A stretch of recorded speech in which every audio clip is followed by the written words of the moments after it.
First thing I do is check the spark plugs. This is why I hate working on trucks. Here are the spark plugs. Look how foul they are. I'm actually glad to see them like this because there's a high chance that the misfire is caused by the spark plug. And I noticed that one of the spark plug is different. This is a copper, so maybe this is what's causing the misfire.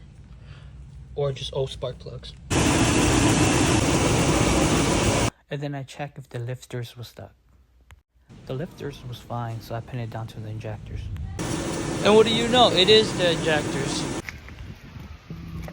So the injector was the problem, but then it could be anything else. Usually check these three things because these are usually the three main causes. But besides that, there's vacuum leak, bad coil pack, bad O2 sensor, bad fuel. The list goes on and on, but these are the three main causes in my experience. I did the spark plugs first because with other vehicle, the spark plugs usually is easier. But for example, for this truck or the LS or the 5.3, the injectors is easier. There's only really 6 bolts.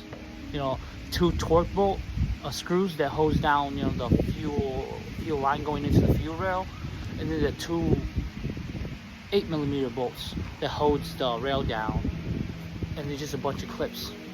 I'll leave a link down below what parts I use. I purchased everything from Amazon.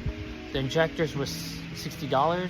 Just a side note, the one I bought is on the left and then the OEM is on the right. It is a few millimeters shorter, but everything fits fine.